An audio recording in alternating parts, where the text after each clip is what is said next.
Yo soy Adriana Articó. Les quería humildemente transmitir los conocimientos que nosotros hemos adquirido a través de los años de lo que es hacer una placa de relajación. Y entonces, sin querer meterme en el ámbito odontológico, que sería la parte clínica o fisiológica del funcionamiento de la articulación temporomandibular, yo les quería hacer una breve introducción para que tengamos idea de cómo funciona la articulación temporomandibular y también a su vez qué pasa cuando se produce una alteración de la disfunción temporomandibular. Compartir con ustedes algunos conocimientos muy leves sobre la parte anatómica que forman parte de la ATM, para poder entrar recién al tema de placas de relajación y poder entender por qué tenemos que hacer una plaquita de relajación y cómo se debe hacer. Así que si me permiten, voy a introducirme en ese tema. Gracias, Adri. Bueno,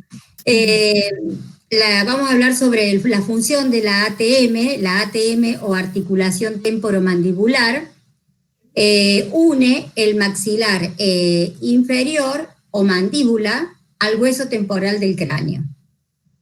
Es responsable de los movimientos mandibulares, apertura y cierre, y lateralidad y protrusiva de todos los movimientos de la mandíbula. En este caso vamos a ver, como están viendo en la pantalla, una foto de un cráneo en donde vamos a poder visualizar los componentes de la articulación, que en el caso del cráneo tenemos la escama del temporal, la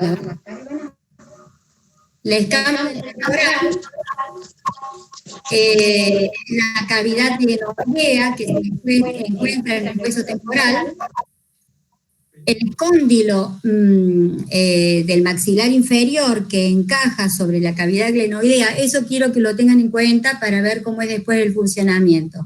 O sea, en el hueso temporal tenemos la cavidad glenoidea y el cóndilo del maxilar inferior encaja en esa cavidad que es cóncava.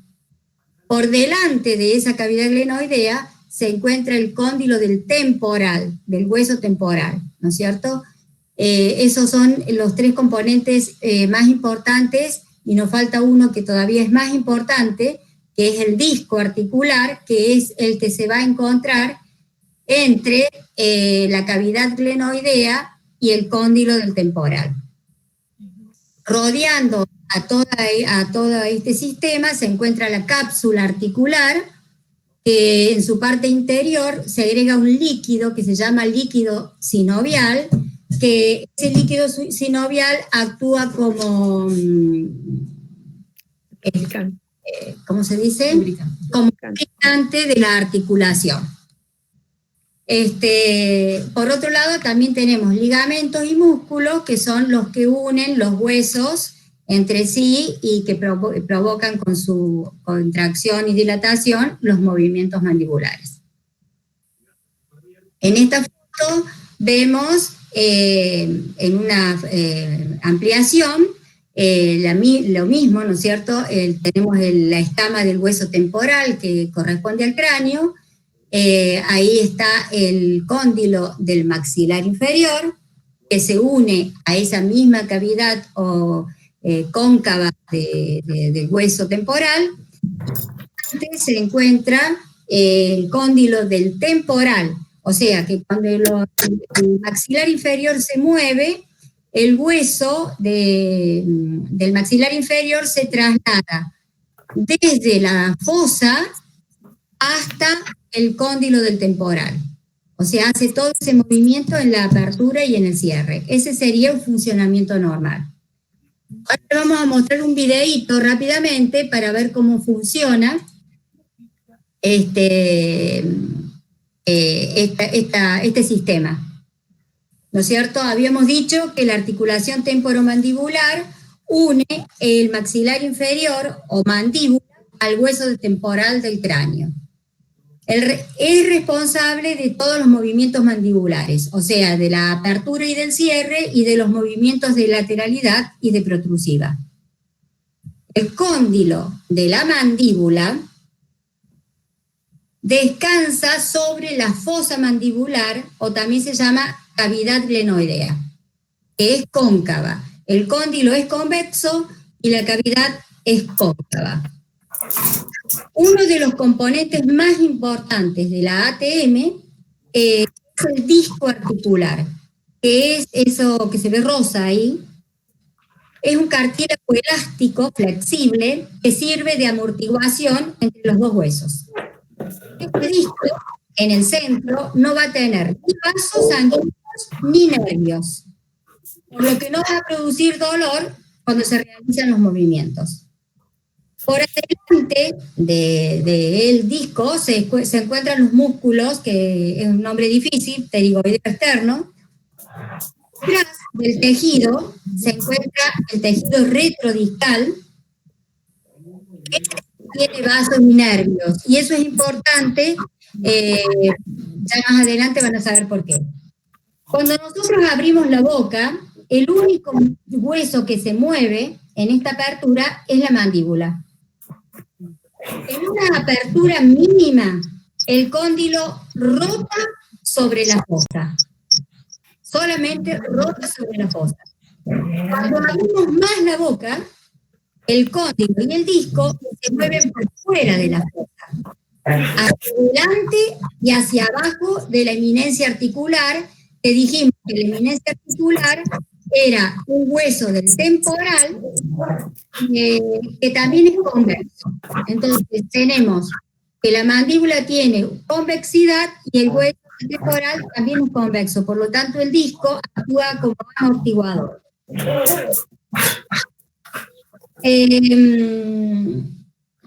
Bueno, eso sería un movimiento de traslación y sería una función de la ATM normal, en un funcionamiento normal. ¿Qué pasa cuando hay una disfunción de la articulación temporomandibular, que puede obedecer a distintos factores que después los vamos a ver? Cambia todo. O sea, se produce un desplazamiento del disco, que es eso rosa que se ve ahí, un desplazamiento discal hacia adelante. Es una de las alteraciones más comunes que se producen en la articulación temporomandibular. Al moverse hacia adelante, el tejido retrodiscal, que es lo que está marcado ahí con un puntito rojo de color gris, se comprime entre los dos huesos, es decir, entre el maxilar, el cóndilo del maxilar y la cavidad glenoidea. Como ese tejido retrodiscal está vascularizado y está inervado, produce mucho dolor en ese momento. Cuando queremos abrir la boca, si el disco está fuera de lugar, como en este caso, es un obstáculo para ese movimiento del cóndilo. Entonces, para que la mandíbula se abra completamente, el cóndilo tiene que saltar sobre la parte trasera del disco, que sería lo rosa. Y provoca lo que se llama ruido o chasquido. Eso lo va a sentir el paciente y es lo que va a referir en la consulta. Al cerrarse la boca, el cóndilo también se desliza de nuevo hacia afuera del disco, provocando otra vez el chasquido. Eso es en un primer movimiento, en una primera parte de la disfunción temporomandibular. Pero en una segunda etapa, si eso no se resuelve, más tardíamente, el cóndilo permanece detrás del disco todo el tiempo, sin poder volver a su posición original. Como ustedes ven, el disco, que es lo rosita, queda siempre fuera del lugar donde tiene que estar. Ese ruido de chasquido desaparece, pero aparece otro problema, que es la apertura de la boca, que queda muy limitada. Entonces se dice que la mandíbula está bloqueada, se traba, y muchas veces el paciente queda con la boca abierta y hay que hacerle un movimiento para destrabar la mandíbula. En esta etapa es donde aparece la mayor cantidad de síntomas. Bueno, pero por suerte, muchas veces esta situación se resuelve sola gracias a la adaptación natural del tejido retrodiscal, que ahora lo van a ver de color rosa, que se vuelve cicatrizal y puede reemplazar el funcionamiento del disco. Por eso, por ser tan similar, se lo llama pseudodisco. Muy bien. No sé si se entendió. Perfecto. Sí, muy bien, muy bien. Bueno. Les pedimos a los que tienen abierto el micrófono si lo pueden silenciar.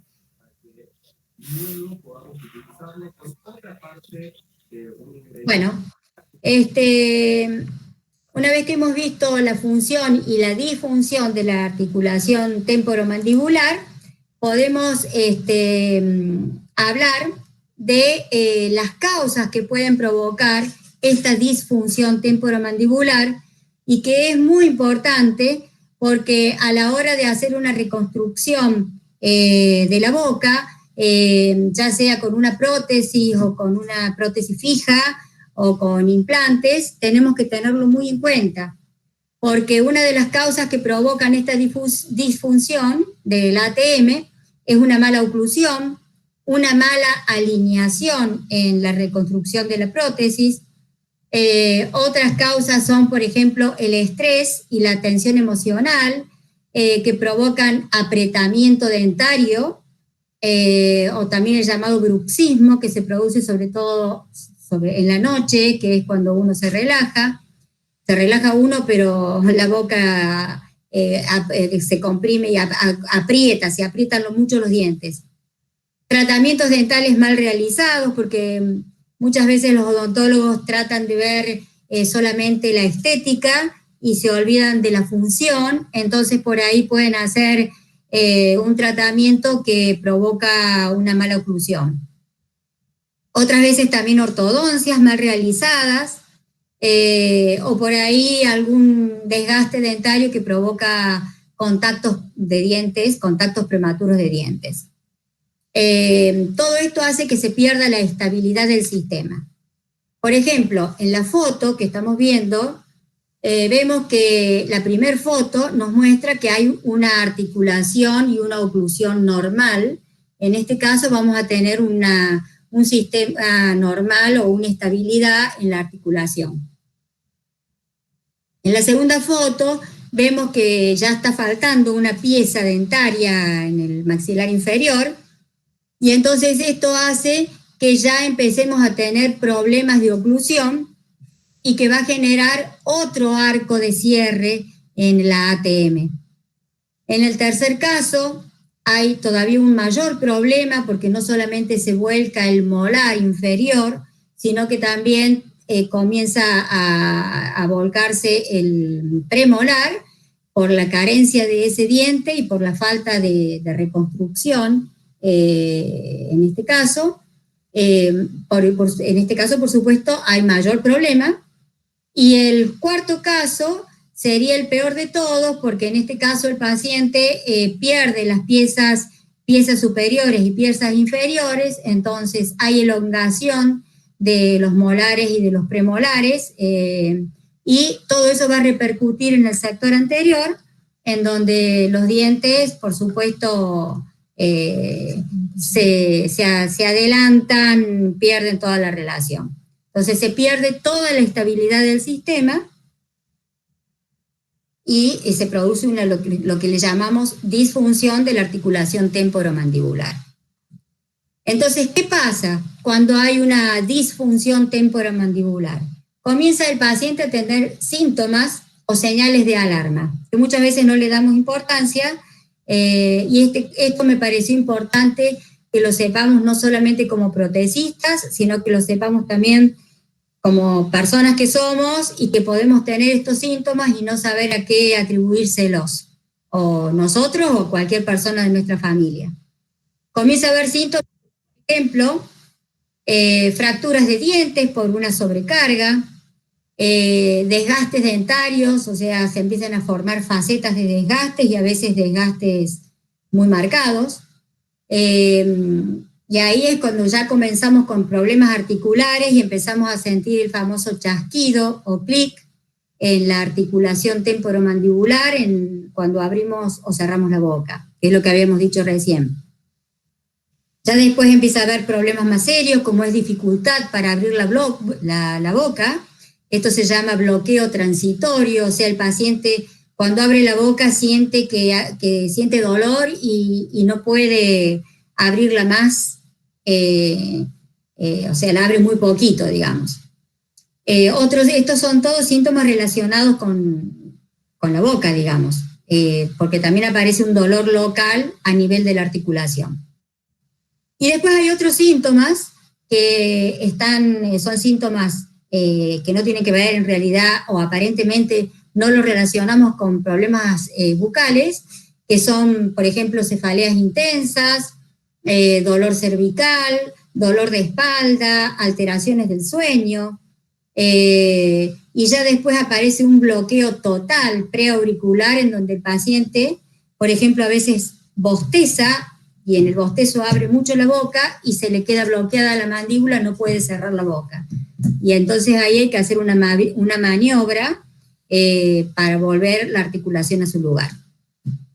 En estos casos el paciente a veces acude al médico y no al odontólogo porque relaciona estos dolores cervicales o dolores de espalda o alteraciones del sueño a otras patologías. Entonces ahí el médico tiene que estar atento para poder también descartar que no sea un problema articular de la articulación temporomandibular. En este caso, el paciente tiene que acudir al odontólogo. Entonces ahí el odontólogo, después de hacerles estudios previos al paciente, que bueno, no los voy a nombrar, pero hay tomografía computada, maniobras de palpación a nivel de la articulación y bueno, otras. De acuerdo a los síntomas que tiene el paciente, por supuesto, si tiene dolores muy marcados, le tiene que recetar analgésicos, que bueno, no los voy a nombrar, pero el odontólogo sabe cuál recetar. Lo más importante es un tratamiento de fisioterapia. Hay fisioterapeutas que se dedican específicamente a la articulación temporomandibular, y eso mejora mucho porque produce relajación muscular. También a veces el odontólogo, si el paciente lo ve que está muy estresado, le suele decir que haga algo distractivo para que baje el estrés, como por ejemplo actividad física, yoga o algo que realmente lo calme al paciente y lo saque del estrés que está pasando en ese momento. Y también tenemos el otro tratamiento, que es un tratamiento alternativo, pero que mejora los síntomas, y ahí entramos en el tema de las llamadas placas de relajación, o también se llaman miorelajantes.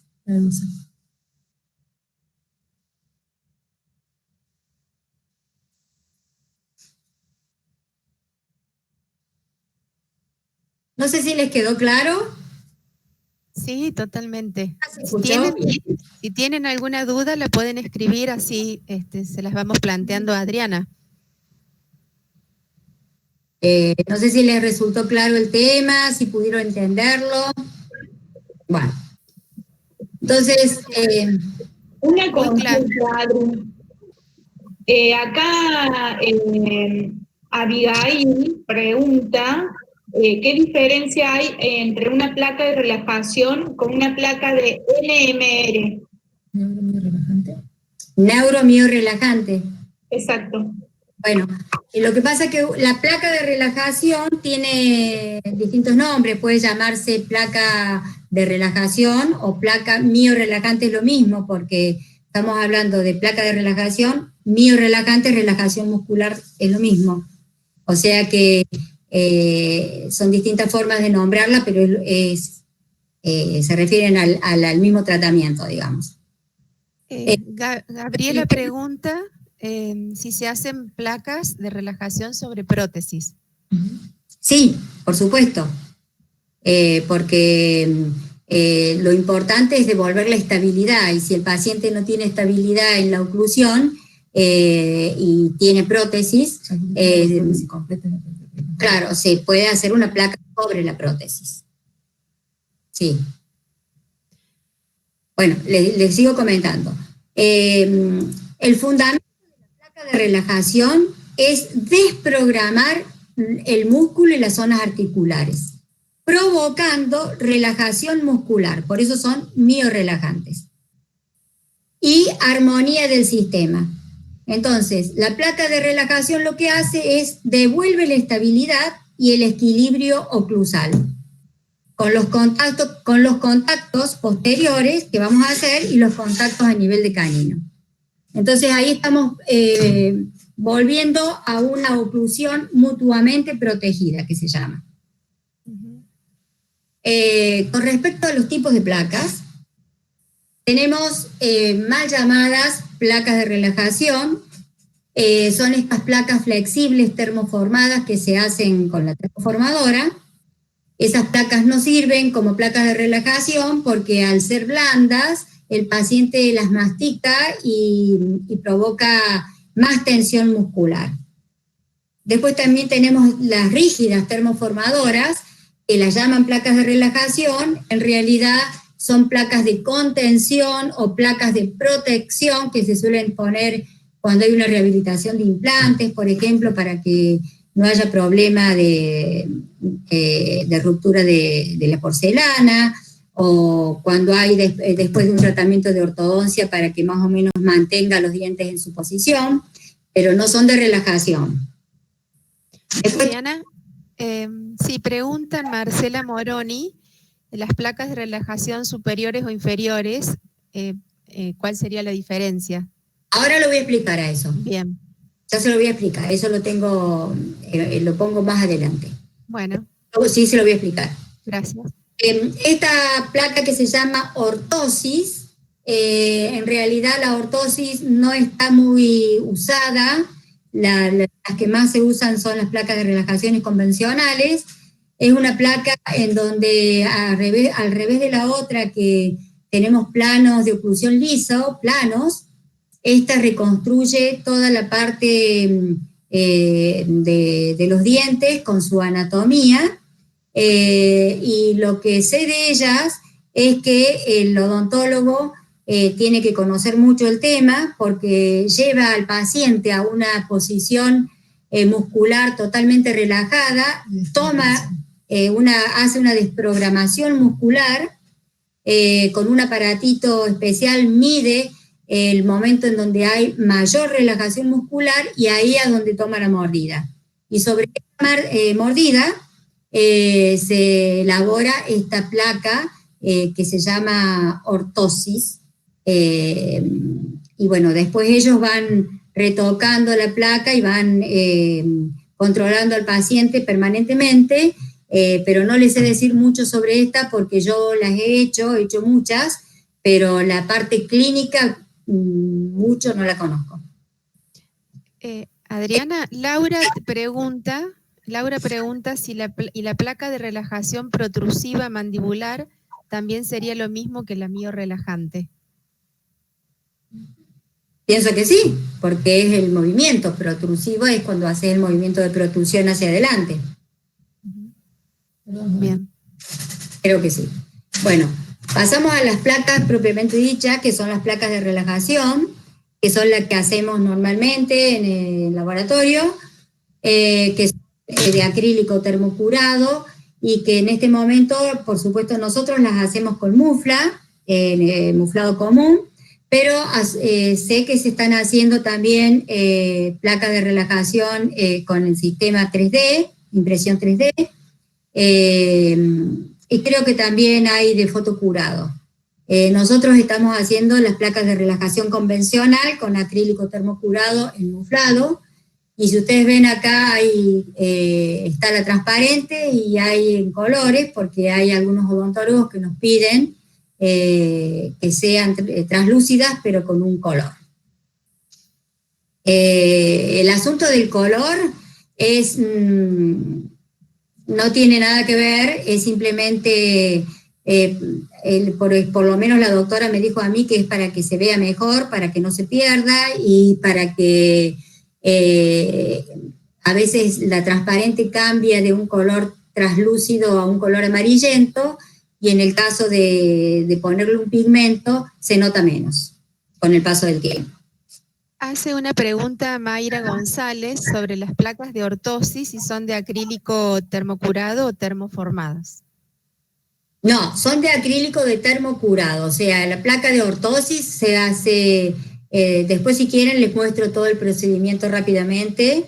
Se pone el oclusor, los modelos se ponen en la oclusión con una mordida que manda el odontólogo, que es una mordida en máxima relajación muscular, y se hace el encerado. Se transfiere toda la forma de los dientes como eran originalmente, para que haya una oclusión con máxima intercuspidación y desoclusión canina, y después se pone el mufla con todos los pasos convencionales, con acrílico de termocurado, se pule y se termina como una prótesis. Sí, es de acrílico termocurado. Verónica Costanza dice que las placas también se pueden hacer inyectadas con ¿También? el material PMMA translúcidas. Perdón, tenés razón, Verónica. Me había olvidado de las placas inyectadas, que ahora hay acrílicos que se pueden hacer el mismo procedimiento, pero cambiamos la mufla y en vez de ponerla con acrílico termo, se inyecta y quedan perfectas. Tenés razón. Gracias por hacerme acordar. Bueno, con respecto a los tipos de placa, con respecto a la confección de las placas, recibimos los modelos que nos manda el odontólogo.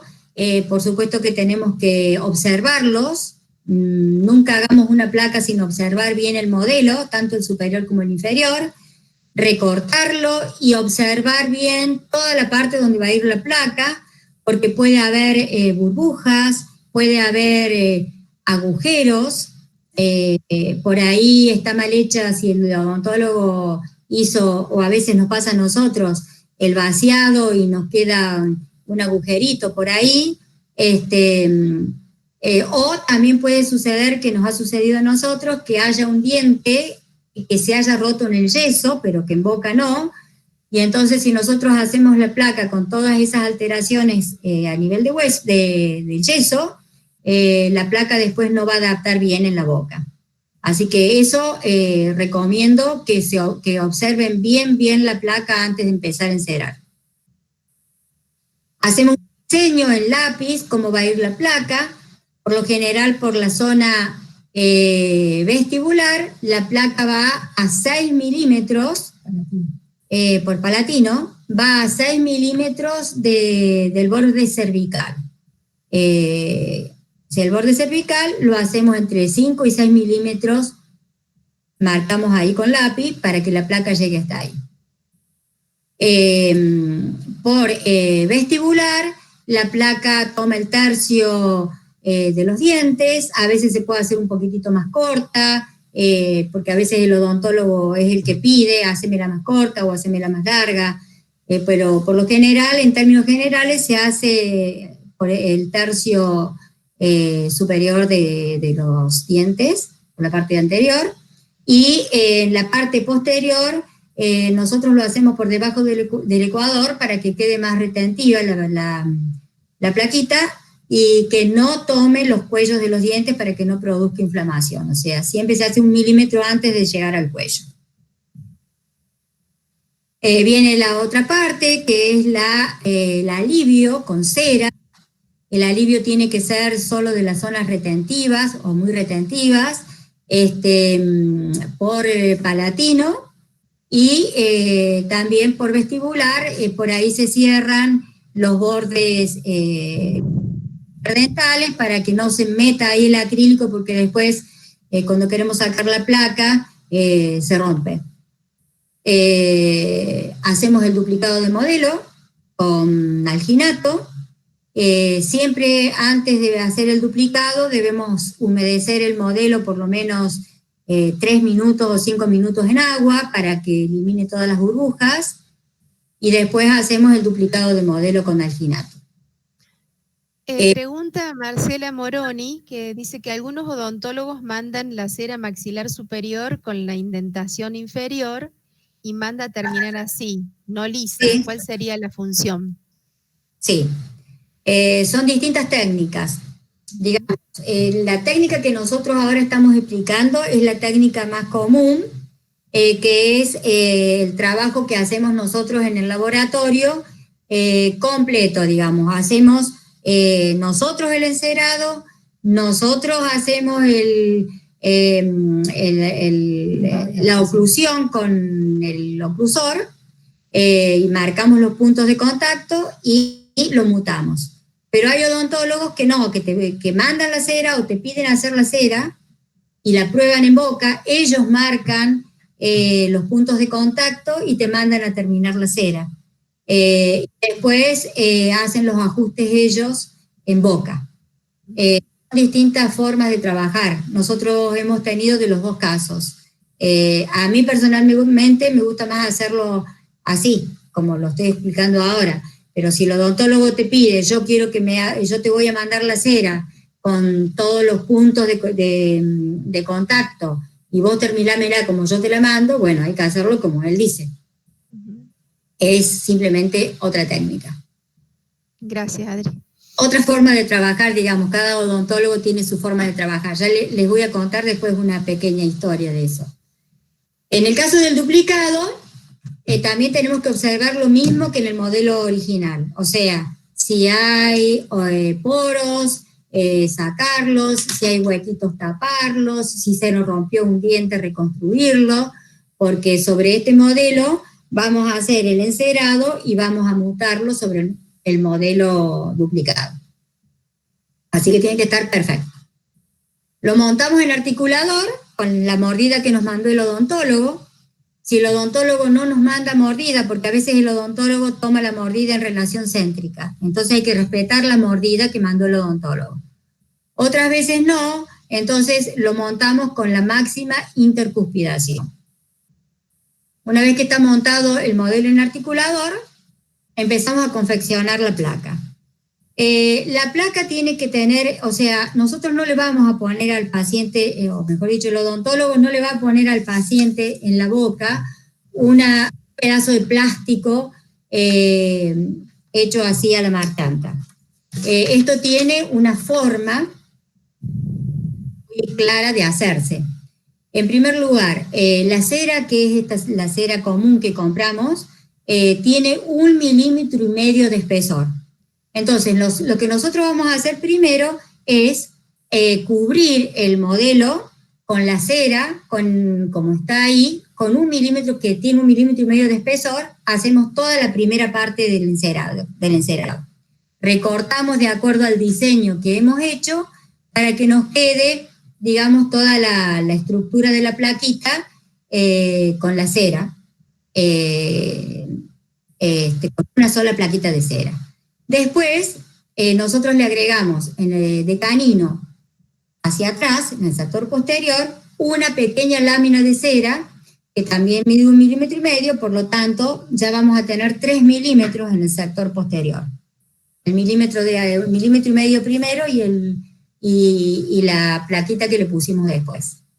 Y en el sector anterior serían 3 plaquitas de cera. Yo eso se los digo para que cuando vayan a realizar la placa de relajación no pongan cera en exceso, porque después queda una placa demasiado grande que en vez de hacer un bien al paciente le puede llegar a hacer un daño. Una vez que tenemos puestas las plaquitas así, las emprolijamos bien, le damos la formita y lo hacemos morder con el oclusor. Con el oclusor, cuando lo hacemos morder con el oclusor, va a quedar marcada en la cera las oquedades que nos van a dar las cúspides antagonistas del maxilar inferior. Recuerden que las cúspides que tienen que quedar marcadas en la placa de cera son las cúspides estampadoras, o sea, serían las cúspides vestibulares del maxilar inferior. Como ven ahí, por eso pusimos dos plaquitas de cera en el sector posterior, porque se hunde la cera. Y lo que nosotros tenemos que lograr en el sector posterior es una superficie plana, por lo que nosotros, todo lo que está por fuera de la oquedad, lo tenemos que gastar, para que no nos quede hundida la cera, porque si no, en vez de ser una placa con contactos puntiformes, va a provocar todo lo contrario, o sea, no se va a producir el deslizamiento que se tiene que producir normalmente cuando la placa es plana.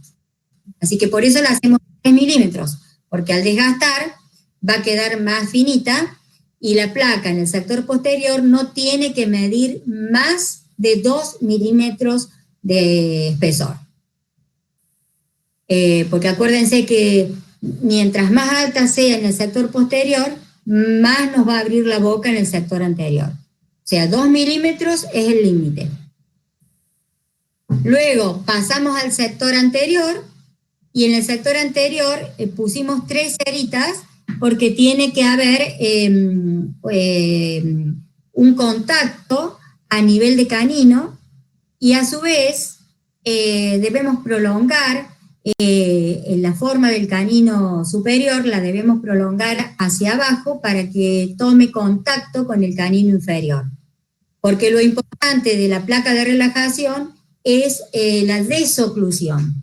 La desoclusión se hace a nivel de los caninos, o sea, del canino inferior con la placa. Al haber una desoclusión en los movimientos de lateralidad, tiene que haber una apertura de todo el sector posterior. Eso significa que todo el sector posterior no tiene que tener contacto, ningún tipo de contacto. Entonces, de un lado, controlamos que el canino contacte con el canino y que todo el sector posterior quede una superficie abierta y plana. ¿Cómo se dice? No, la superficie es plana, pero tiene que quedar abierto y paralelo, digamos. No tanto, no tiene que quedar demasiado, o sea, la punta del canino no la tienen que hacer tan larga para que al hacer la desoclusión no quede tan abierta la mordida por detrás. No sé si se entiende eso. Sí, se entiende. Y en el sector anterior, la realidad es que nosotros ya tenemos que provocar con la placa, para eso está hecha, una oclusión mutuamente protegida. Eso significa que la desoclusión canina de ambos lados tiene que proteger los dientes posteriores en lateralidad. Y también en protrusión protege a los dientes anteriores. La oclusión tiene que ser, los puntos posteriores tienen que ser en una oclusión bilateral simultánea. Quiere decir que cuando el paciente muerde, tiene que morder al mismo tiempo de los dos lados y en el mismo momento, no que muerda primero del lado derecho y después del izquierdo. O sea, por eso es bilateral simultánea. Cuando la desoclusión es anterior, también tiene que ser a través de los caninos una desoclusión bilateral simultánea. No tiene que desocluir primero un canino y después el otro. Los dos al mismo tiempo. Y acá... Mayra González pregunta, ¿es indispensable un articulador desmontable? ¿No con lateralidad?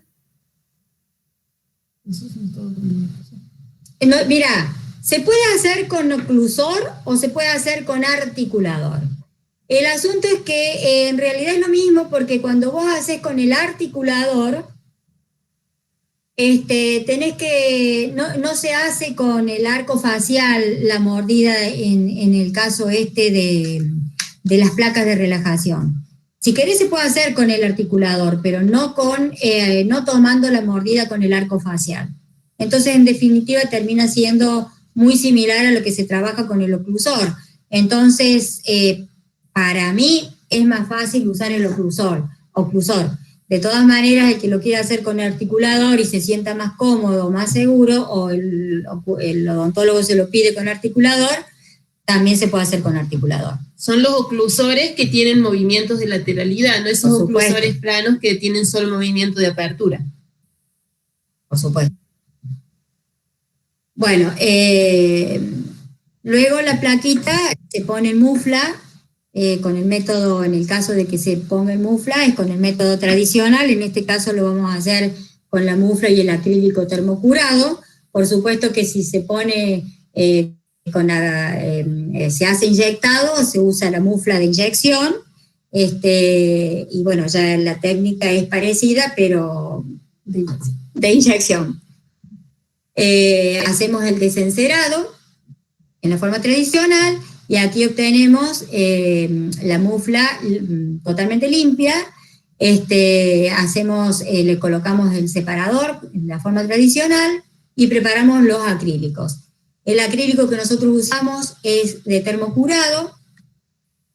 Siempre tenemos que respetar las indicaciones de cada fabricante. No todos los acrílicos se trabajan de la misma manera. Y en el caso de los acrílicos estos transparentes, son mucho más complicados que los acrílicos rosas para prótesis. Así que... Adriana, perdón, Daniela Cadenas dice que tiene dudas con respecto a las guías caninas, si las puedes mostrar de nuevo. Dale. ¿Cuál sería la duda? ¿Cuál sería la duda? No dice... Decirle a Daniela si quiere prender el micrófono y hacer la consulta, después lo vuelve a silenciar, pero que lo prenda y así nos comenta. Capaz lo que quiere ella decir que sea leve, ¿cuánto marcada debe estar la guía canina? Lo que le indiques, me indica cuáles son. Ah, no las ve bien, porque están muy simuladas ahí, digamos. Porque la guía canina no tiene que ser sobre exagerada, ¿verdad? No tiene que ser... Mira, nosotros hemos tenido de todo tipo de odontólogos. Está aquel que nos pide una guía canina muy exagerada, pero mientras más larga sea la guía canina, más posterior vamos a tener. Y no es conveniente que la desoclusión sea tan pronunciada.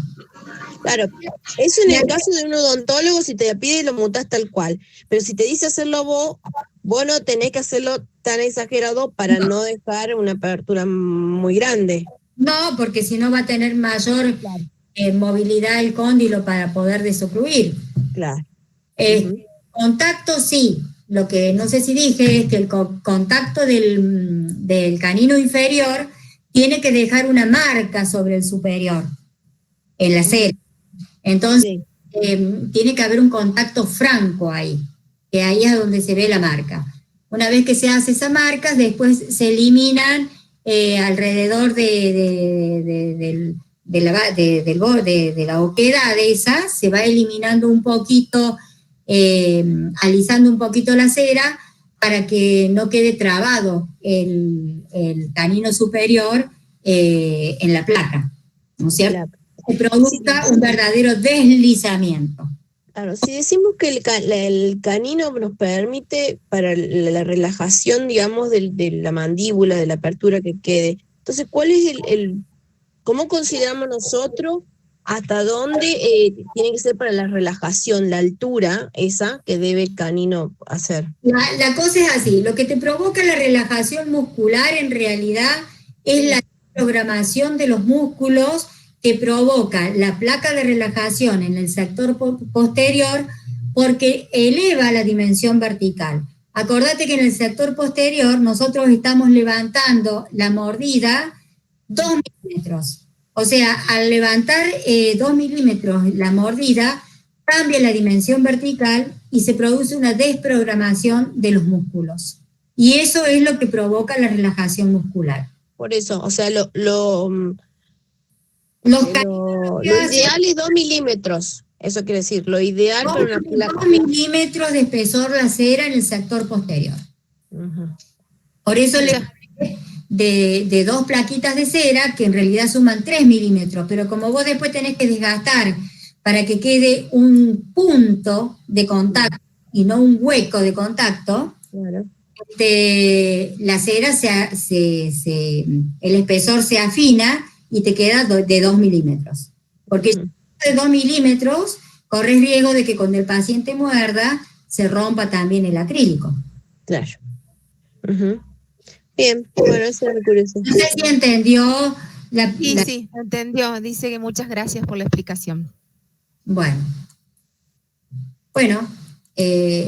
ahí teníamos, pues preparamos el acrílico. Ya les dije que como cada marca tiene su librito, cada una tiene que leer lo que el fabricante les explica, porque por algo el fabricante les dice los tiempos y las concentraciones de líquido y de polvo. En este caso, nosotros a uno de los acrílicos le agregamos un pigmento que lo pidió la doctora, un pigmento celeste. El pigmento se compra en las casas dentales. Escuché por ahí que también se pueden usar los pigmentos que se usan para la torta. Yo nunca lo he usado, pero escuché por ahí que se usan y que dan buenos resultados. No sé, habría que averiguar y hacer una prueba. No se coloca mucha cantidad. Nosotros usamos 15 gramos de polvo y una pizca de pigmento. En este caso se nos fue la mano, porque quisimos usar una cucharita que nunca usamos, pues siempre lo hacemos a ojo, y parece que nos engañó y le pusimos un poquito de más. O sea que si ahí ven la cucharita, en realidad es menos la cantidad que se tiene que usar, porque tiene que quedar translúcido. Dice Gabriela Prince que ella usa los pigmentos de torta y que quedan muy bien. Bueno, bárbaro, Gabriela. Yo nunca lo usé, pero en una de esas por ahí vienen colores más lindos y Claro. son más lindos. Así que gracias. Bueno, preparamos el acrílico, lo colocamos igual que como hacemos con amasándolo primero, colocamos un nylon y lo colocamos en la prensa. Lo prensamos una vez fuerte. Siempre tenemos que tener en cuenta que el acrílico tiene que rebasarse, o sea, salir, digamos, tiene que haber rebase de acrílico, porque si nosotros prensamos una vez y nos quedó justo y creemos que está perfecto, por ahí faltó acrílico y nos puede salir muy porosa la prótesis. O sea que por lo general nosotros prensamos 2 veces, recortamos el acrílico excedente y recién ahí ya le damos por finalizado al prensado. Otra de las cosas que hay que tener en cuenta en este acrílico translúcido es que el prensado tiene que durar en la prensa por lo menos 20 minutos o más. Mientras más prensado, más tiempo prensado esté, más translúcido va a salir el acrílico. Así que nunca se apuren a sacarlo de la prensa, porque después hay problemas de que el acrílico sale medio poco translúcido. Lo colocamos en agua fría, lo dejamos con una temperatura de la cocina suave, por lo menos 15-20 minutos. Yo les quiero decir que nosotros usamos como monómero, usamos el ProtoQuick, que es un monómero de cadenas cruzadas, por lo tanto requiere menos tiempo de cocción, y es muy interesante porque después se pueden hacer composturas en la placa y no se craquela, porque al ser de cadenas cruzadas, el monómero hace que el acrílico tenga mayor resistencia. Después lo pasamos a temperatura máxima, cuando empieza a alargar las primeras burbujas, y lo dejamos otros 15 minutos más en el caso nuestro. Apagamos la cocina y lo dejamos que se enfríe lentamente solo. Eso no significa que muchas veces cuando estamos apurados lo apuramos un poco al enfriamiento con un poquito de agua, pero no es conveniente. Y aquí tenemos las dos plaquitas que ya hemos sacado de la mufla, que hemos abierto la mufla, también translúcidas. Ahí las sacamos de la mufla, le sacamos la rebarba, las pulimos y asunto terminado, quedaron las dos plaquitas translúcidas. Las controlamos en el modelo de nuevo para ver si se han respetado los contactos y la desoclusión. Acuérdense siempre que los contactos a nivel posterior deben estar dados, mostrámelo Ivana, por las cúspides vestibulares de los inferiores. Que le mostres ahí, que señales. Las cúspides vestibulares de los inferiores tienen que dejar el punto de contacto en la placa. Las cúspides palatinas, no. Si hay un contacto de alguna cúspide palatina, se borra. No tienen que contactar las cúspides palatinas posteriores. No tiene que quedar liso. Y tiene que quedar una superficie lisa. El plano anterior es plano o cóncavo para que se puedan producir los movimientos protrusivos. Y ahora tenemos también dos posibilidades. Adri, perdón, hay una pregunta de Mayra. Dice si el monómero Protoquick se puede usar con polímetros de otras marcas. En realidad, si vos le preguntás al fabricante, te va a decir que no. Pero nosotros sí lo usamos porque el que tiene la acción química, digamos, es el monómero. O sea que vos si usás, lo ideal es usar el monómero Protoquick con el acrílico Protoquick. Pero nosotros ya hace varios años que estamos usando el acrílico común, o sea, un buen acrílico, por supuesto, con el monómero Protoquick. Como el que tiene la acción química de cadenas cruzadas es el monómero, nos da un buen resultado. Gracias, yo también lo hago así. Bueno, como les decía, hay dos opciones con respecto a la guía anterior. Hablamos de la guía posterior, que tiene que ser plana, con puntos de contacto posterior a nivel de las cúspides vestibulares inferiores. Y la guía anterior, que hay dos opciones que se me han presentado a mí. De acuerdo a lo que yo estudié en un primer momento, la desoclusión en protrusión tiene que ser bilateral, simultánea, de caninos y virtual de los 4 elementos anteriores. O sea, no tienen que contactar, simplemente tiene que haber un espacio salival entre los 4 anteriores. Pero hay otra teoría que dice que tiene que desocluir de canino a canino todo el sector anterior. Eso va a depender de lo que le pida cada odontólogo. Casi siempre nosotros lo hacemos con desoclusión canina, bilateral y simultánea, pero tengo una odontóloga que me pide que la desoclusión la hagan los 6 elementos anteriores. Gabriela pregunta que ¿por qué no puede haber contacto de las cúspides palatinas inferiores?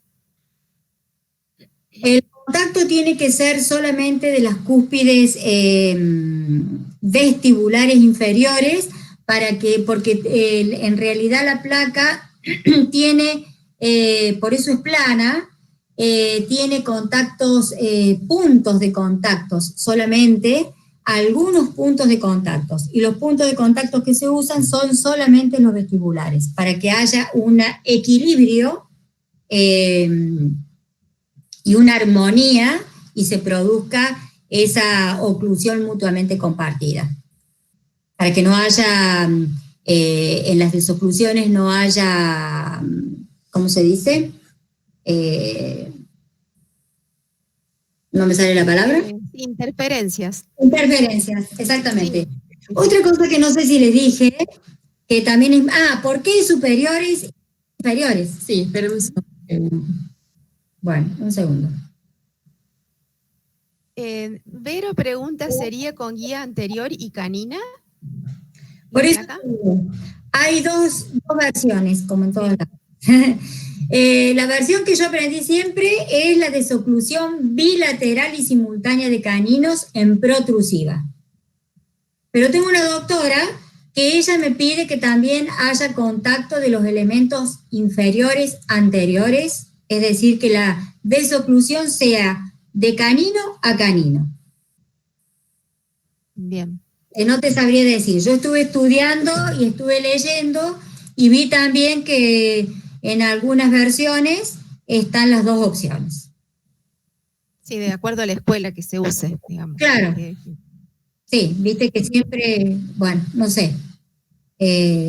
La cuestión es que lo que sí es muy importante es que la desoclusión sea canina, eso es imprescindible. Gracias, Adri. Tenemos la comprobación de que la placa salió tal cual se hizo la cera. En ese movimiento de desoclusión, en lateralidad, el canino inferior contacta con la placa superior y a nivel de posterior no hay ningún tipo de oclusión. Y con el calce también. Y el calce es perfecto, la placa no se debe salir, no se debe caer y no debe ajustar demasiado tampoco. O sea, tiene que ser cómoda. Este es un caso justamente que nosotros hicimos y que la doctora me reclama que en la guía en el sector anterior no hay, en protrusiva, no hay desoclusión de los 4 anteriores. Claro. Bueno, ahora, ¿cuándo va a ser superiores y cuándo va a ser inferiores? En realidad, la teoría dice que las placas de relajación deben ser siempre superiores. Sobre todo cuando la mordida es estable y los contactos superiores con los inferiores, llegan por lo menos hasta el primer molar. Entonces, cuando llegan hasta el primer molar, por más que haya contactos prematuros o lo que fuere, justamente lo que va a hacer la placa va a ser eliminar esos contactos prematuros haciendo una buena placa para lograr una estabilidad y una armonía en el sistema temporomandibular. ¿Cuándo tenemos una placa inferior? Hay dos motivos por hacer la placa inferior. Uno sería por estética. Yo acá en esta placa, que la muestro porque es una de las pocas inferiores que hacemos, la hicimos con esa altura porque la doctora nos pidió esa altura, pero en realidad tiene que ser mucho más chiquita la placa, ¿no? Yo a veces no puedo discutir con algunos odontólogos porque ellos siempre saben más que nosotros, pero en realidad si nosotros hubiéramos hecho esa placa de acuerdo a nuestro criterio, a esa inferior que se ve en la pantalla, nosotros lo hubiéramos hecho mucho más finita, digamos. Sí. La placa inferior entonces se hace por estética, cuando el paciente la tiene que llevar 24 horas y entonces no quiere mostrar sus dientes, que son los que se ven con una placa. Y el otro motivo muy importante es cuando hay, por ejemplo, en el maxilar inferior, no hay contacto posterior por falta de diente. Por ejemplo, si el maxilar inferior al paciente le faltan los dientes posteriores, no va a haber contacto del molar superior con el inferior, entonces si hacemos una placa superior no va a tener ninguna función. Entonces la debemos hacer inferior para reconstruir el elemento que falta y que haya un contacto, sobre todo a nivel del primer molar superior con el inferior. Porque el molar, el primer molar superior con el inferior es el que le da la estabilidad que necesita la placa para llevar el sistema de ATM a una armonía y a una estabilidad en su función. O sea, por otro lado, las placas de relajación son un tratamiento paliativo, descontractura el músculo, mejora los síntomas, pero no es curativo, porque el paciente se saca la placa y la boca vuelve a su estado normal, natural. Entonces, un tratamiento definitivo sería lograr una estabilidad en el sistema con una reconstrucción de prótesis fija,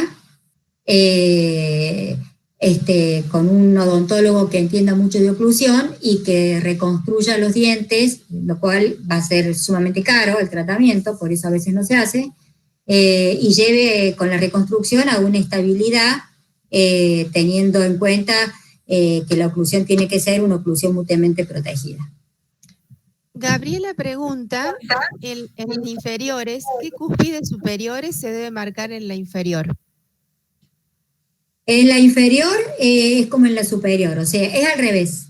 Siempre las cúspides estampadoras son las que marcan los puntos de contacto. O sea, si la hacemos en el superior, los contactos que deben quedar en la cera son los de las cúspides estampadoras inferiores, que son las vestibulares. Si nosotros hacemos una placa inferior, los puntos de contacto posterior que tienen que quedar en la cera son las cúspides estampadoras superiores, que son las palatinas. Perfecto, gracias. Bueno, con esto terminamos el tema de placas de relajación. Espero que les haya servido. Acuérdense que una placa de relajación no es nada más que un plástico que se pone en la boca, tiene que cumplir con todas estas normativas. Por ahí también a veces el odontólogo suele pedir que les hagan una placa de relajación sin cúspides, sin guía canina, y muchas veces esas placas de relajación sin guía canina se hacen cuando el odontólogo no tiene un diagnóstico certero de cuál es la patología que tiene el paciente, entonces la pide totalmente plana, sin guía canina, y lo único que logra con eso es hacer un levante de la dimensión vertical para provocar un poco de relajación muscular, hasta que haga un buen diagnóstico, digamos. Por eso a veces puede ser que le pidan una guía, una placa de relajación totalmente plana, sin guías,